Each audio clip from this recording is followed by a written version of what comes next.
Hello and welcome to another episode of the Embodied Union podcast. I'm Lindsay, I'm Charlie. and today we're going to be talking about We have an update, a very personal update that we've pretty much told the world. And it is We're having a baby. we're having a baby. So we've been keeping this secret for the last couple of months. 13 and a half weeks.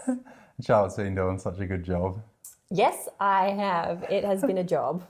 Not saying anything and first trimester. And just navigating first trimester. So, yeah, we thought we would open up and share about it because we've been sitting on it We have. for so long, and because we do this, we create content, we speak about our experiences in relationship, and it's just felt like this kind of thing we've been holding back, just kind of waiting to get through first trimester because there's always a little bit of uncertainty in the early days. Yeah. And now we feel pretty safe and secure, and it's time to talk about it. Yeah, and I guess it starts with like a bit of a backstory is that, for me, I had my vasectomy 10 years ago or 11 years ago. And when Charlotte and I first got together, it was a conversation early on around babies and family. And it was just something that I hadn't really ever considered having more kids. Because your son is nearly 19? Yep. Phelan is nearly 19? Yeah, nearly 19. And, being a parent and going through like the entirety of 0 to 19? yeah, just the whole thing that is. And I just loved being a dad. It was something that I really enjoyed. Not to say that parenthood is easy by any stretch of the imagination, but, for me personally, it's something that I really love and really enjoy and feel like it gives a lot of purpose and meaning. And yeah, the idea to me of having a relationship is like one of the best pieces of it is making a family. So it's interesting though, because with that said, to have a vasectomy, you were done. Like you were done. The door was closed. That family, like you still have your family, you still have your son, but like little children, babies, like that was Off the cards. off the cards. And so even though I know this story, I think it could be interesting to share, like, why did you go from paying for a vasectomy to being open to, like, you're meeting me, I don't have any babies, to being willing to kind of reverse that step? Yeah, well, I think having a vasectomy in the first place is just a sign of, like, in that case, in that relationship, it was that my ex-partner was on birth control for a long time. And what we know now around birth control and what it does to the female body and psyche and being, awful.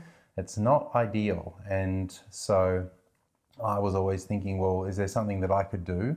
And that led me to go, well, I'm happy to get a vasectomy, meaning that we won't have more kids. It means that you can come off birth control and I'll do my part. That's my part that I can do. But it feels, even though we know it's not, because we've just reversed it, it feels really final. Like you guys have really made the decision, like we're not going to do any more.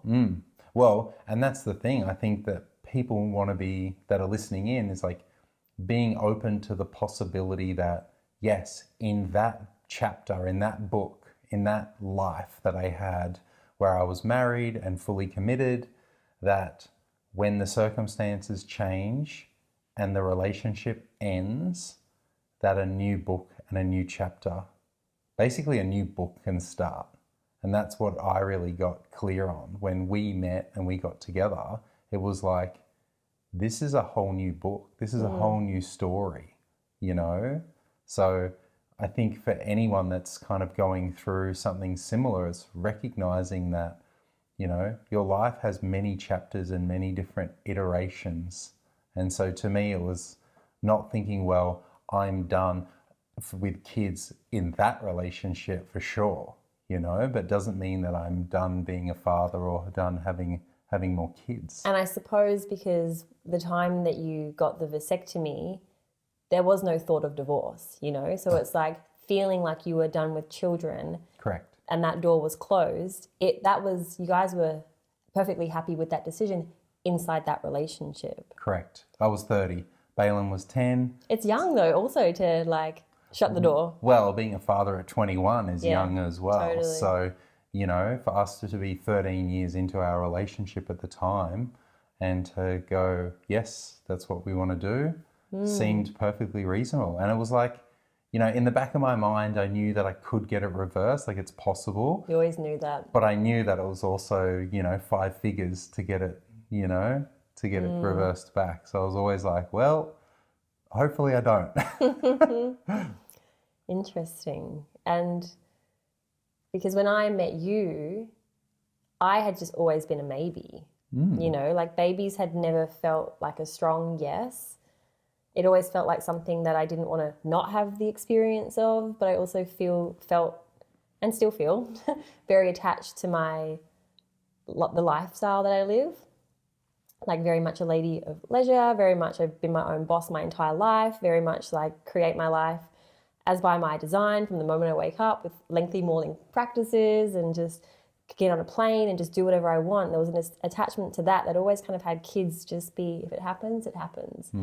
But I never thought that I would have to make an intentional choice or spend 5 figures or like and make it happen so intentionally. I always thought one day I would just, if I fall pregnant and in that moment we decide to keep it, then that's how it would happen for me. I was sure that's how I would become a mum if I would become a mum.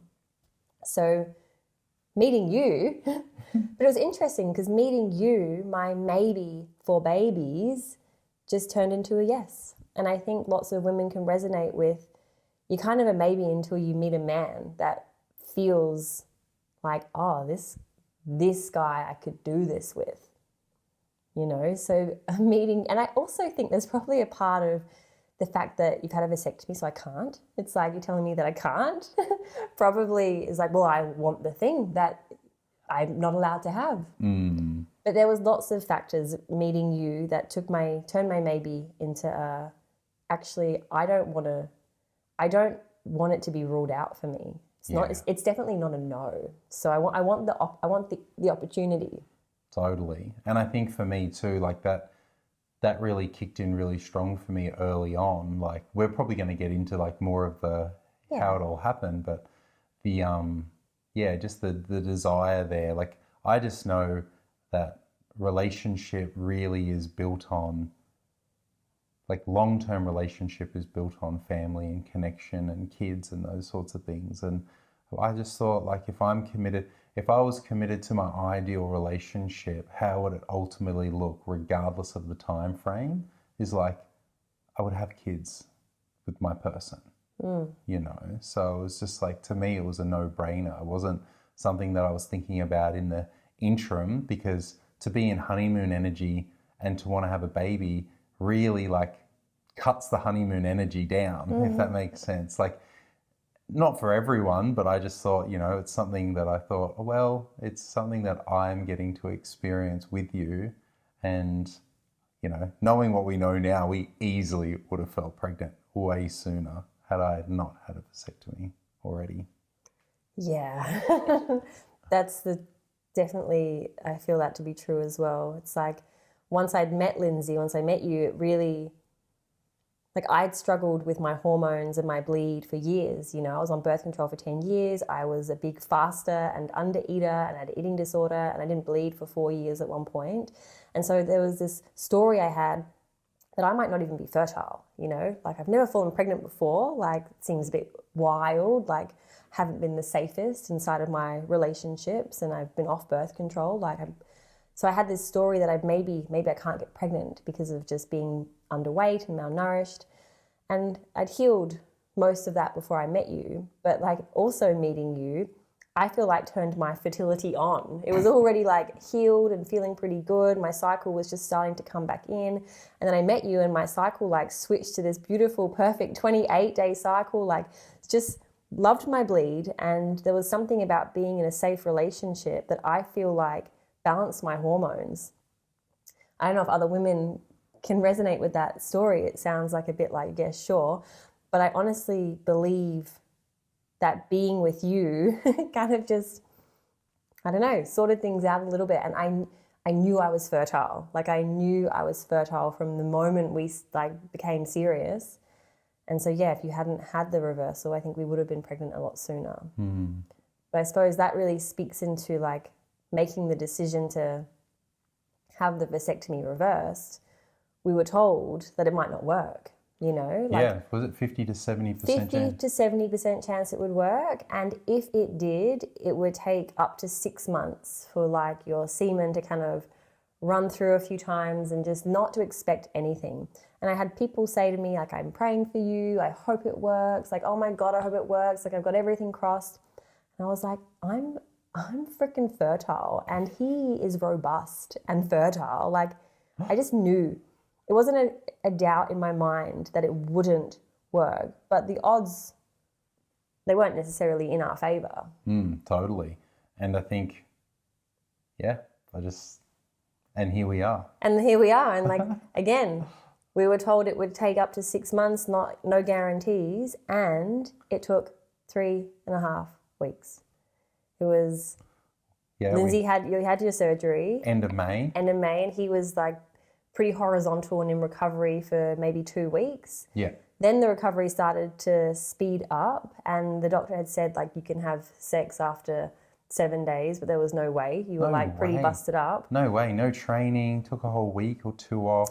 Yeah, like this, it's not through the abdomen, but it's a pretty invasive, like it's not a small Oh cut. no, it's a 15 centimeter cut all the way across your pubic hair area, like all the way. It's you think it's going to be like a keyhole surgery, like a vasectomy. It ain't. And just so you know. Yeah, it's a big surgery, and there's lots of swelling in places that you don't expect it. There's bruising where you don't expect it. There's numbness where you don't expect it. There's varicose veins where you don't expect it and never want it. Yeah, it was a bit of a wild ride. I was ringing my doctor just like, hey, what's going on? And he's like, oh my God, I've never seen that before. I was just like, you're kidding me. Like, oh no, had all this Yeah, we stuff. actually did have some moments of feeling like the surgery had fucked up or like something bad had happened. I remember just thinking like, oh shit, I made him do it. I wanted him to do this. It was $10,000 and like all we've done is like given him a varicose vein. Yeah. But with that said, as much as there was the recovery, we did have sex 3.5 weeks later and I felt pregnant. You did. First try. First ovulation that you were capable of when I was ready. Yes. Yeah. And you know, when we found out, Lindsay's like, oh, it's a hole-in-one. But it was like you did the thing and it was, I think that's why it was just so shocking. Like I took a pregnancy test because... Oh, your bleed was 1 day late. My bleed was 1 day late, but also was hot. My breasts looked amazing. And I remember being in yoga, lying on my belly, and we were doing a back bend where the pressure comes onto your belly. And I just intuitively felt like I did not want to put pressure there. And I was like, I am pregnant. I bet I am pregnant. And then, yeah, as soon as my bleed was 1 day late, I got the test. And I'm like, but I still had this story of like, it's going to take 6 months. Like, there's no way that it's not actually possible. And because the doctor said it's 6 months, I've Googled it and it's like, yeah, 6 months to a year. Like, that's the stats. That's the stats. That's what it says out there. But honestly, like, if I really think about it, like all the signs in my body, I knew it. But we took the test and it was positive. And I think for me leading up to that, it was, I couldn't say that I was 100% certain that it was going to happen. Like I definitely felt my doubts in that and felt like I was really hopeful, but I was also like, I don't know, there's just that part of me that was just also at ease about it if it didn't, you know? And I guess there was a part of me that knowing that I've been a parent, I am a parent, you know, I have had a kid and, you know, it's not something that I haven't had the experience, but I knew that for you, if we didn't, just like what that would mean and what that would be like, you know? Yeah, I think that's probably one conversation we actually never had. I think probably because I was so certain that it would work, but we never spoke about if it doesn't work, what does that mean for us? You know, we never actually discussed how would that I feel about that, you know. Some women would exit out of relationship. Well, I remember us actually having a conversation about it, and there was a conversation around it like, I'm like, this is what I remember, and this might not be the truth, but it was that you were like, well, if it doesn't work, there is IVF, but also if it's not meant to be, then at least we tried. Yeah, I think I really just wanted the possibility. I didn't want it to be like it's just I can't and there's nothing we can do about it. It's like, let's explore all avenues. That's right, we did have that. And again, because I do and did and do have an attachment to my lifestyle, it's like if it didn't work, then fuck it, we'll get a dog. And we'll keep traveling. We'll get a dog and we'll keep traveling, and that would also be a really great life. Like, we have a great life. We have a really good relationship, and I really enjoy our life that's about to get turned upside down. And in the best possible way. In the best way. But I think that is something that we just would have been like, okay, we tried.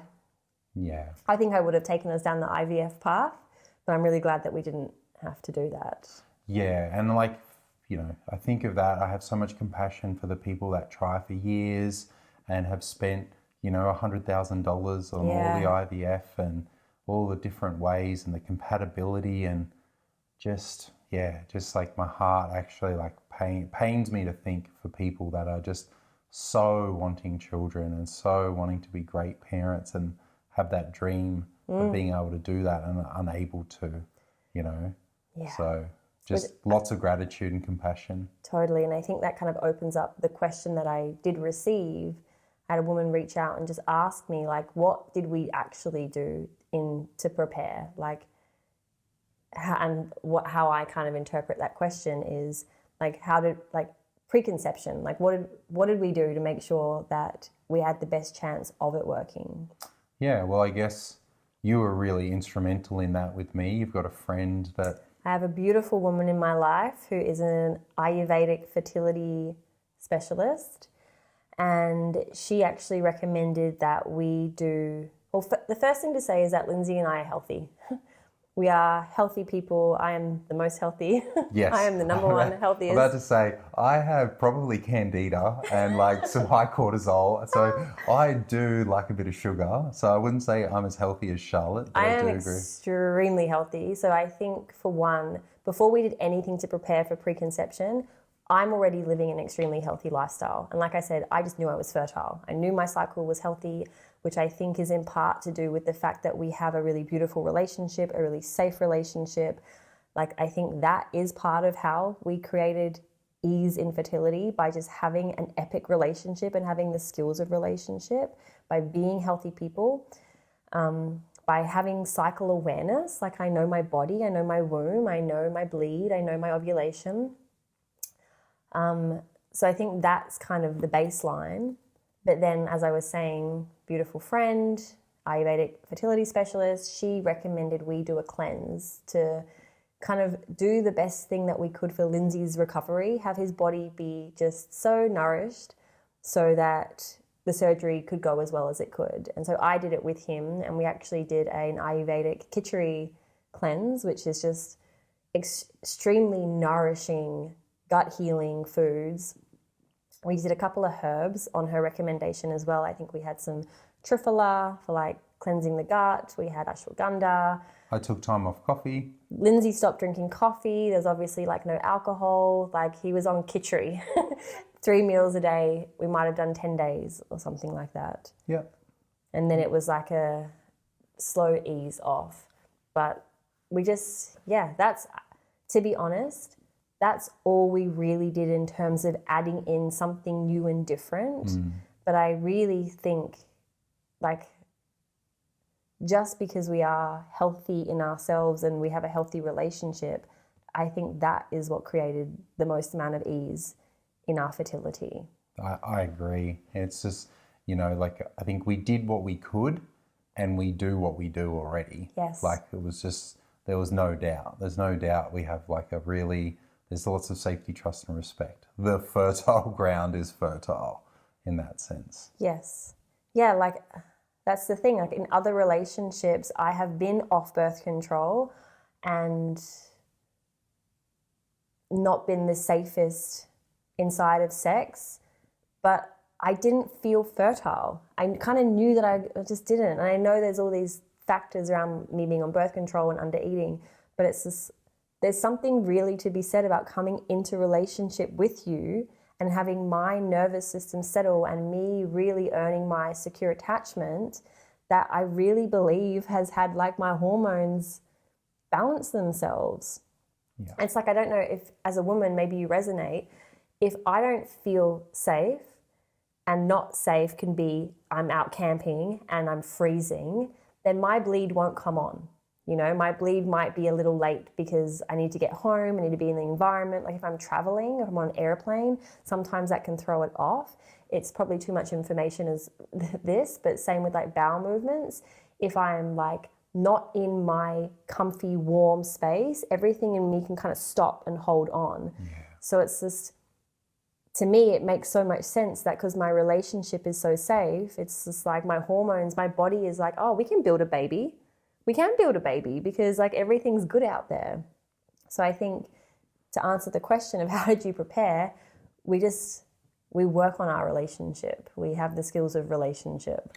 We also had like lots of conversations around it as well, as far as like, you know, the desire to, the want to, how's it going to look, what the dynamic. Yeah, just like the whole thing, like me taking on more work, Charlotte not working, you know, or potentially like still wanting to work but not feeling the pressure to have to, you know, that sort of thing. Like just as much as possible setting up what's the future look like immunization, schooling, like all the things that it has to do around being a parent and bringing a baby and a human into the world. I think these are all really, you know, important conversations to have.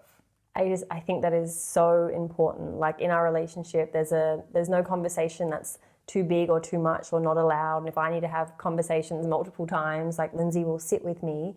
And like one of the big ones was, how do you feel about me being a stay-at-home mum and like not working?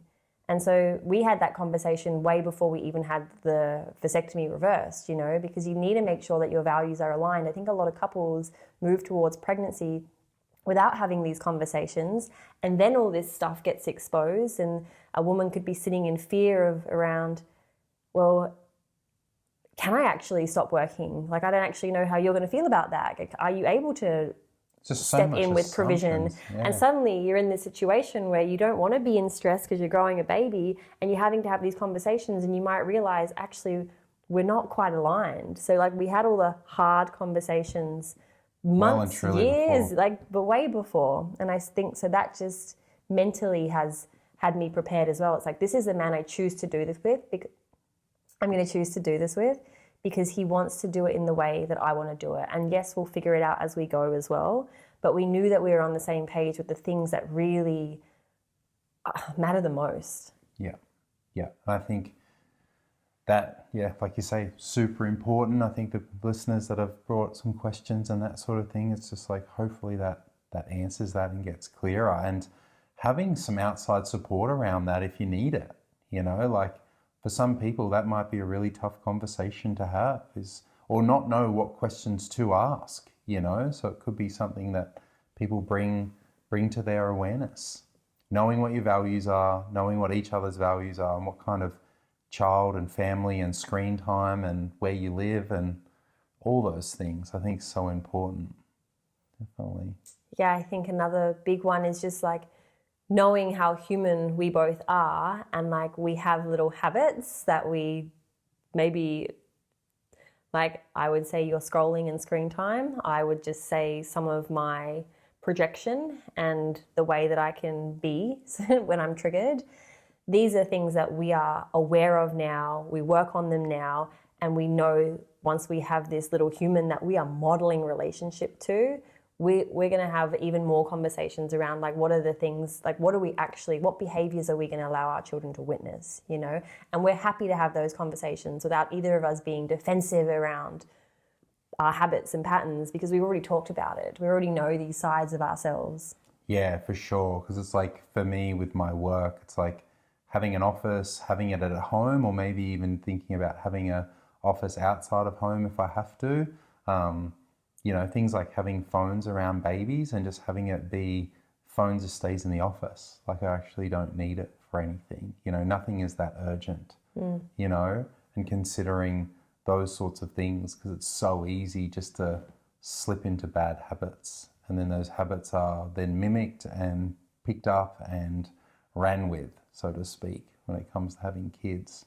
And, you know, full compassion for everyone that's a parent. Like, I know, like, mate, it is not straightforward, and every idea you think you have and then what you actually do, like, it's a we have the wild best intentions. It's the same with, I suppose we're losing a bit of light here, but I'll quickly speak into my trimester 1, because It'll be fun. I honestly felt like I was going to have this really divine experience and it would be really easy for me. And I literally told women, like, it's not going to be like that for me. And I was very judgmental of women who seemed to just go into huge overwhelm in pregnancy. And I really had this judgment of like, that's them. Like, they have low capacity compared to me. Their relationship is not as good as mine. Like, I really honestly believed that I would have this beautiful experience, and trimester 1 fucking derailed me. I felt so completely hijacked. Like, you find out you're pregnant, and I think I had about a week of like in the surrealness of it and excitement, and then the nausea starts. And I don't know why it is called morning sickness. It is all day sickness. For me, it was. And I felt like I regressed into a very dysregulated teenage version of myself. I did have my mum around for a week, and I think your stuff comes up around your parents anyway. But I was pretty awful. Like, I am pregnant, like big tantrums, like actual tantrums. And I felt like I had no grip. My sensitivity was so high, and I felt, for the first time in my whole life, actually depressed. I've never felt depressed. I'm not a depressed person. And I felt helpless and I felt hopeless. I felt like we'd made a mistake. I felt like, even though we wanted it and planned it, suddenly I felt surprised and shocked that I couldn't go to uni and do my master's. And your biology had tricked you? It felt like I so wanted a baby in the lead up, and my biological clock had definitely like kicked in. I wanted a baby, that I was ignoring anything else around like finances or what does uni look like. I'm just like baby, baby, baby, baby. And then once the baby was made, that part of me that so desperately wanted a baby completely turned off, because it felt like it had done its job. It left the building. So I'm like in this reality of I'm fucking pregnant, and I no longer feel like it's the best idea because I want to go to uni and do my master's, and we can't afford this. And what do you mean? And it just like, it was wild. I felt like I got totally trapped and tricked by my biology. And I feel like women need to hear this, because I think you want a baby, you want it so much it happens, and then suddenly you don't feel grateful. And it's like, you could go into a lot of shame around that, which I didn't, because I so have compassion for...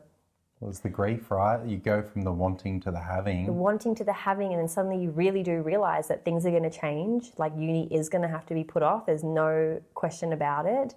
And I felt like I grieved parts of me that I was clinging on to. Like, I really like being in business. I really like being industrious and productive. I can work for hours at a time. Like, I love studying. I've kind of built my entire life around it. Like, that gives me my inherent sense of value, is being the smart one and the one that's so productive is the word. And it just felt like I suddenly lost all of it. I was like, who am I without this? And then I get to be going and then training. Lindsay is going and seeing clients, and he'd tell me about his clients, and I would just sit in jealousy. I'm like, you're gonna be a better therapist than me? It's like all of this shit came up. And I wouldn't say the erratic emotional stuff lasted 2 months. It kind of maybe had a month and kind of settled. Yeah. But the nausea lasted for 2 months, and I quit the gym. I quit moving. I think I did 2 walks or maybe 4 walks in 2 months. You didn't go to your study, you did it from Zoom. I didn't go to Sydney for my training. Full-time I toast zoomed eater? in. I started eating bread. Just that's all I could eat for 2 months, and crackers. Lindsay became my slave. I had no motivation to do any of the practices that I know make me feel good. Like, I work with women who come to me with their depression and their anxiety, and I'm like, okay, you need to just start going for walks every day. They're like, I don't want to. I'm like, you're a victim. And there I am sitting in like the biggest victim. Like, I just don't want to. I don't want to do yoga. I don't want to do anything. I just feel sorry for myself. And it was honestly, it sounds dramatic.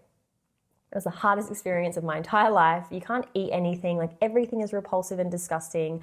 I'm usually a very big meat eater. Meat is actually still a problem, but like, meat became repulsive. Lindsay couldn't cook meat in the house. I just was like, everything was awful.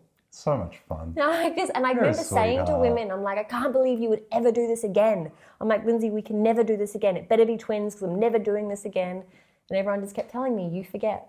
You will forget. You'll forget this. You'll forget the birth. Your biology will kick in again. And I'm like, no, you don't. You let me forget. And now I've kind of forgotten because I've moved into trimester 2 and everything has shifted. You know, like, the nausea is only here when I need to sleep. I'm eating way more balanced, still no meat. Meat is disgusting. Started the gym. Like, the mornings are pretty good. It's just afternoons. But yeah, the joy has come back into my life. I feel the excitement again. We know it's a boy. We know our boy is healthy, and I feel great about it. But there was that period of like grief and loss and misery and depression and sickness. And that is a real part of pregnancy for some women. I will add, not every woman has this experience. It's just mine. But a lot of women I speak to are like, yeah, babe, it's totally brutal. And honestly, if you have a woman going through this in your life, the best thing you can do for her is validate her. Don't tell her, try and enjoy it while you can. Babe, you just got to surrender. Like, none of that is helpful. Just say, it sucks and it'll pass, because that's the truth. It is. That's my TED Talk on trimester 1. I'll probably speak more into this because I just, I couldn't believe it, how intense it was. But we're here now. We're happy about it again. It's really awesome. Any other things that you want to add about your experience of my trimester 1? Because you did really become it's kind of like you had to kind of bring that feminine nurturing energy in. You know, you couldn't just be in your masculine, Charlotte, I can't save you. It's like, yes, you will save me. There's no room for him to be stern with me. And there still really isn't. Well, I think it was just like really getting the dependency, and just for me being the kind of guy that's self-reliant, and, you know, I just got on with what I could get on with, and also just made sure I supported around the house as much as I possibly could, cooked as much and prepped as much as I possibly could. And just, I think that is the whole plan for me, is just to continue to kind of like, wherever you don't have the capacity, I have big capacity. So that's like, and there's no like wanting it to or needing it to be fair or anything like that. It's just like, it's just you're growing a baby. So it's just as simple as that for me. It's like, yeah, I'll do whatever I can to support that. And if we need extra support, then we'll get it. Simple as that. This speaks into what I think is the most important thing in the absolute world when it comes to having a baby. Don't pick a fucking loser.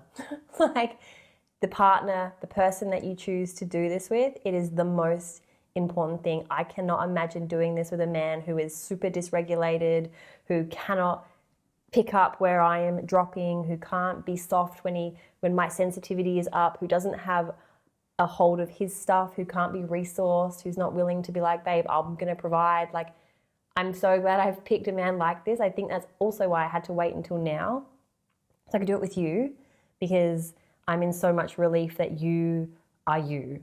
You know, the person that you choose to do this with, like, you become, like Lindsay said, and this is what kind of landed for me last week, like, I feel vulnerable and I feel like I'm completely dependent on somebody else. And I'm also self-reliant. I'm also used to just being very my masculine and in the boss, like I'm the boss, and it's like You're not the boss. I'm the captain now. Lindsay's the captain.